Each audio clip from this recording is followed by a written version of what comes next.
भारत में economic reforms के 35 वर्ष पूर्ण होने को हैं। 24 जुलाई 1991 को तत्कालीन प्रधानमंत्री पीवी नरसिम्हा राव की सरकार ने जब संसद में इस बात की घोषणा की थी कि भारत की बंद अर्थव्यवस्था को सदैव सदैव के लिए समाप्त करके अब खुली अर्थव्यवस्था लाई जाएगी, जिसमें आर्थिक उदारीकरण, निजीकरण और वैश्वीकरण को प्रमुखता से स्थान दिया जाएगा, तो देश विदेश के तमाम विशेषज्ञों ने, तमाम पत्रकारों ने इस बात की आलोचना की थी। विशेषज्ञों ने आशंका जाहिर की थी कि इस तरह से विदेशी कंपनियां, जिनके पास पूंजी का भंडार है, जिनके पास नई टेक्नोलॉजी है, वो भारतीय कंपनियों को कैप्चर कर लेंगी। भारतीय कंपनियां जिनके पास न तो पूंजी है और न ही तकनीक, ऐसे में भारतीय कंपनियां विदेशी कंपनियों से पिछड़ जाएंगी और भारत की अर्थव्यवस्था पूरी तरह से विदेशी कंपनियों के हाथ में चली जाएगी। इस बात की आशंका न केवल भारत में बल्कि विदेशों में भी जाहिर की गई थी। अब जबकि आर्थिक उदारीकरण के लगभग 35 वर्ष पूर्ण होने को हैं, हमें इस बात को देखना चाहिए कि यह आशंकाएं कितनी पूर्ण हुई। आर्थिक उदारीकरण से, निजीकरण से और वैश्वीकरण से इन 35 वर्षों में भारत को क्या मिला और भारत ने क्या खोया। तो चलिए संक्षेप में उन मुद्दों पर चर्चा करते हैं जिसके कारण भारत को अपनी बंद अर्थव्यवस्था को त्यागना पड़ा था और उसकी जगह आर्थिक उदारीकरण, आर्थिक निजीकरण और वैश्वीकरण को अपनाना पड़ा था। तो सबसे पहले मैं याद दिला दूं कि भारत ने बंद अर्थव्यवस्था को अपनाया ही क्यों। 1947 में जब भारत आजाद हुआ तो भारत के सामने दो विकल्प थे, या तो वह पूंजीवादी अमेरिका की तरफ जाता या साम्यवादी सोवियत संघ की तरफ। उस समय पूरी दुनिया दो धुरों में बंट चुकी थी। दो ग्रुप थे, एक ग्रुप पूंजीवादी देशों का था जिसको अमेरिका लीड कर रहा था, दूसरा साम्यवादी देशों का ग्रुप था जिसको तत्कालीन सोवियत संघ, जो आज रूस के नाम से जाना जाता है, वह लीड कर रहा था। तत्कालीन प्रधानमंत्री जवाहरलाल नेहरू और उनके साथियों ने पूंजीवादी अर्थव्यवस्था की जगह साम्यवादी अर्थव्यवस्था की राह पर चलने का निर्णय लिया। इस नीति के तहत देश के सभी बड़े औद्योगिक घराने, सभी बड़े औद्योगिक क्षेत्र सार्वजनिक क्षेत्र को सुपुर्द किए गए। इसका मतलब क्या है? इसका मतलब यह है कि देश में जो भी बड़े औद्योगिक संस्थान स्थापित किए जाएंगे, सभी सार्वजनिक क्षेत्र यानी सरकार के पैसे से स्थापित किए जाएंगे।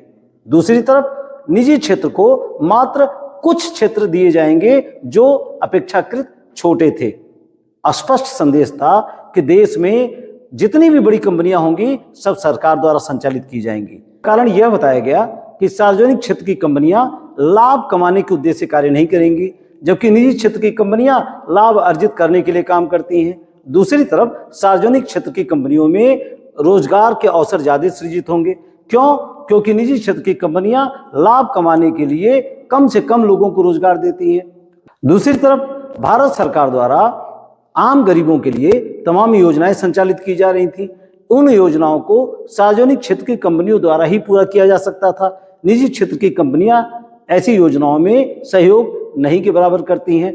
इसलिए भारत सरकार ने निर्णय लिया कि देश की जितनी भी बड़ी कंपनियां स्थापित की जाएंगी सभी सरकारी पैसे से सार्वजनिक क्षेत्र में होंगी, जबकि निजी क्षेत्र की कंपनियां छोटी छोटी क्षेत्र में अपना काम करेंगी। बहरहाल इस तरह की अर्थव्यवस्था पूरे देश में लागू कर दी गई, लेकिन इसका परिणाम अच्छा नहीं रहा। 1990 में देश की अर्थव्यवस्था पूरी तरह से जमीन पर आ गई थी। अक्टूबर 1990 में तत्कालीन प्रधानमंत्री विश्वनाथ प्रताप सिंह ने IMF से आग्रह किया कि कुछ डॉलर सहायता के रूप में दे दिया जाए, जिससे भारत की भुगतान क्षमता को ठीक किया जा सके। इसके बदले में IMF ने ऐसी तमाम शर्तें रख दी जिसे विश्वनाथ प्रताप सिंह ने मानने से इनकार कर दिया। फिर उनकी सरकार चली गई। इसके बाद चंद्रशेखर भारत के प्रधानमंत्री बने। जनवरी 1991 में चंद्रशेखर ने IMF से एन के प्रकारेण 1.8 बिलियन डॉलर की सहायता लेने में सफलता प्राप्त की, लेकिन यह सफलता, यह आर्थिक मदद भारत की बिगड़ती अर्थव्यवस्था के लिए नाकाफी थी। ऐसे में प्रधानमंत्री चंद्रशेखर ने एक अजीबोगरीब कदम उठाया। इस कदम की चौतरफा आलोचना की गई। यह कदम था भारतीय रिजर्व बैंक में रखे गए 20 टन सोना को यूनियन बैंक ऑफ स्विट्जरलैंड में गिरवी रख के 200 बिलियन डॉलर प्राप्त करना। दरअसल बहुत सारे लोगों ने आरोप लगाया कि भारतीय रिजर्व बैंक के सोना को तत्कालीन प्रधानमंत्री ने विदेशी बैंक में गिरवी रख दिया। लेकिन इसका परिणाम सुफल रहा, यानी परिणाम अच्छा निकला। कुछ ही दिनों बाद तमाम विदेशी कंपनियों ने भारत के साथ अपने व्यापार की शुरुआत कर दी, जिसके कारण भारत की भुगतान क्षमता एक बार फिर से पटरी पर लौट आई। परिणाम यह हुआ कि भारत के पास एक बार फिर से मुद्रा भंडार आने लगा और भारतीय अर्थव्यवस्था पहले की तरह धीरे धीरे सुधरने लगी। लेकिन अभी दिल्ली दूर था। तमाम विदेशी कंपनियों ने भारतीय अर्थव्यवस्था की बिगड़ती हालत को प्रदर्शित करते हुए भारत के साथ नई नई शर्तें रखनी शुरू कर दी। विदेशी कंपनियों ने यह कहना शुरू कर दिया कि भारत की कंपनियां जब तक उन्हें एडवांस में भुगतान नहीं करेंगी, वह भारत को किसी तरह की आपूर्ति नहीं कर सकती। भारत के सामने नया संकट पैदा हो गया। यह नया संकट का एक कारण और था, खाड़ी युद्ध। ईरान और इराक के बीच में वर्षों तक युद्ध चला था, जिसके चलते खाड़ी के तेल काफी महंगे हो गए थे। खाड़ी से जो तेल की आपूर्ति अन्य देशों को की जाती थी, उनके मूल्य में काफी उछाल आ गया था। भारत क्रूड ऑयल खरीदने में अग्रिम देशों में है। भारत को तेल खरीदने के लिए अब अधिक डॉलर का भुगतान करना पड़ रहा था, जबकि भारत के पास विदेशी मुद्रा भंडार कम हो चुका था। ऐसे में भारत अगर क्रूड ऑयल खरीदने के लिए अधिक डॉलर का भुगतान कर रहा था, तो उसके पास विदेशी मुद्रा भंडार लगातार कम हो रहा था। एक रिपोर्ट आई इसी बीच, वह रिपोर्ट चौंकाने वाली थी, वह रिपोर्ट चिंतित करने वाली थी। इस रिपोर्ट में बताया गया था कि भारत सरकार के पास मात्र 2 सप्ताह के आयात बिल का भुगतान करने की क्षमता है। इस रिपोर्ट के सामने आते ही तमाम विदेशी कंपनियों ने भारतीय कंपनियों को वस्तुओं की आपूर्ति करने से मनाही कर दी।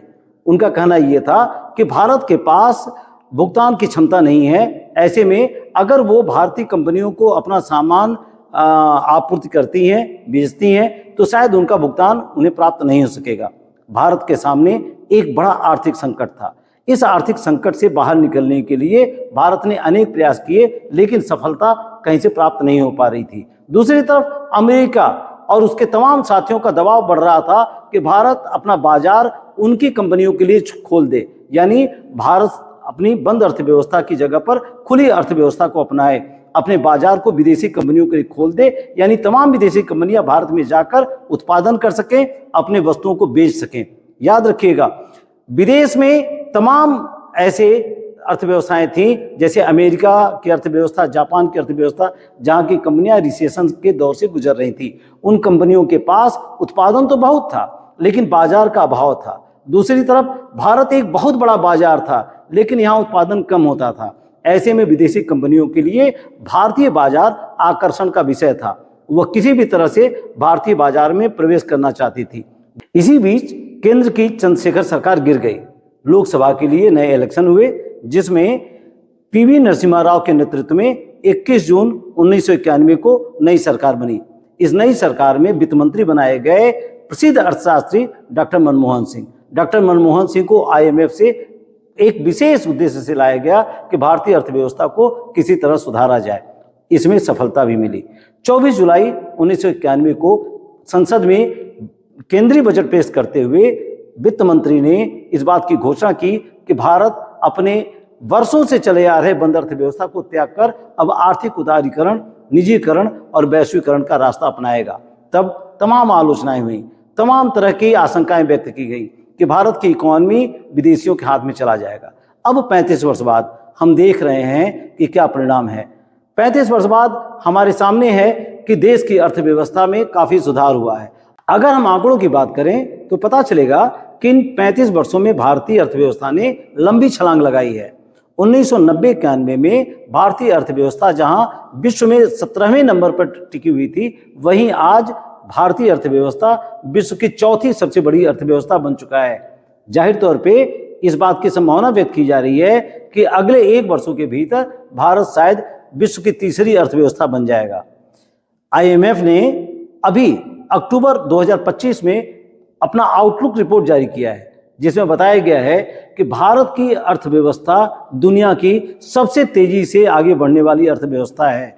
वर्तमान में भारतीय अर्थव्यवस्था 6.5% की गति से आगे बढ़ रही है, जबकि अन्य देशों की अर्थव्यवस्थाएं 5% या उससे नीचे चल रही हैं। तो जाहिर तौर पर भारतीय अर्थव्यवस्था के लक्षण काफी शुभ हैं। भारत का विदेशी मुद्रा भंडार कई गुना बढ़ चुका है। 1990-91 में भारत की जीडीपी जहां 274 बिलियन डॉलर थी, वहीं अब ये बढ़कर 4000 बिलियन डॉलर से ऊपर पहुंच चुकी है। तो जाहिर तौर पर भारतीय अर्थव्यवस्था हर क्षेत्र में आगे बढ़ रहा है। भारत के निर्यात में वृद्धि हुई है, भारत के विदेशी मुद्रा भंडार में वृद्धि हुई है, भारत एक बहुत बड़े बाजार के रूप में दुनिया भर में उभरा है। भारत में विदेश की लगभग सभी विदेशी कंपनियां स्थापित होना चाहती हैं। एप्पल से लगाए और बड़ी बड़ी कंपनियां भारत में अपना कल कारखाना स्थापित कर रही हैं। तो जाहिर तौर पर भारत पूरी दुनिया के लिए आकर्षण का विषय बना हुआ है। लेकिन क्या सचमुच सब कुछ अच्छा ही अच्छा है? क्या सच में इन 35 वर्षों में हमने सिर्फ पाया ही पाया है, खोया कुछ नहीं है? तो यहाँ एक दूसरी तस्वीर भी है। भारत ने आर्थिक उदारीकरण के बाद बहुत कुछ खोया भी है। जैसे भारत की तमाम प्रतिष्ठित कंपनियां ग्लोबलाइजेशन के बाद खत्म सी हो गई। याद कीजिए, भारत की HMT company, Hindustan machine tools, जिसकी बनाई हुई घड़ियां देश का प्रत्येक व्यक्ति पहनना पसंद करता था, प्रत्येक व्यक्ति उसकी घड़ी को पहनकर गर्वान्वित महसूस करता था। यह कंपनी ट्रैक्टर भी बनाती थी और तमाम मशीनें बनाती थी, लेकिन वैश्वीकरण के बाद यह कंपनी खत्म सी हो गई, बंद हो गई।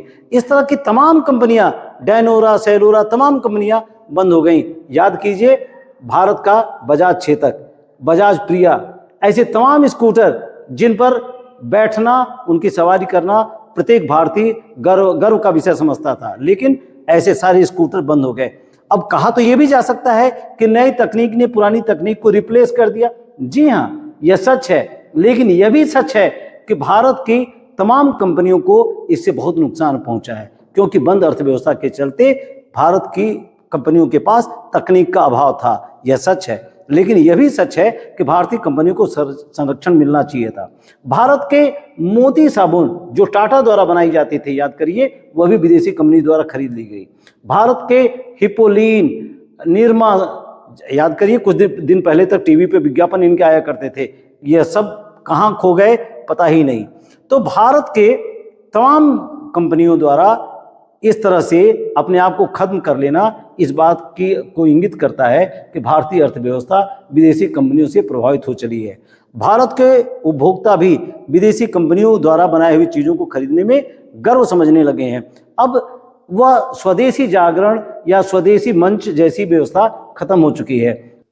अब हम विदेशी कंपनियों द्वारा बनाए गए सामान को पहनने में गर्व समझते हैं। अब हमारे पास वो भारतीयता वाली बात कहीं नहीं रही और होनी भी नहीं चाहिए। सच ये है कि आजकल के वैश्वीकरण के युग में जब पूरी दुनिया एक गांव की तरह हो चुकी है, एक इकोनॉमिक विलेज की तरह हो गई है, तो इस बात में फर्क कर पाना कि कौन सा सामान भारत में बना हुआ है, कौन से विदेश में बनी हुई है, ये तो छोटी बात होगी। लेकिन सच्चाई ये है कि भारत की अपनी अर्थव्यवस्था मजबूत रहेगी, तभी विदेशों में हमारा प्रभाव बढ़ेगा, तभी विदेशों में हमारा सम्मान बढ़ेगा। तो भारत सरकार को निश्चित रूप से वैश्वीकरण को आगे बढ़ाने की जरूरत है, निजीकरण को बढ़ाने की जरूरत है, लेकिन साथ साथ इस बात को जरूर ध्यान में रखा जाना चाहिए कि विदेशी अर्थव्यवस्था को भारतीय अर्थव्यवस्था पर हावी होने से बचाया जाए।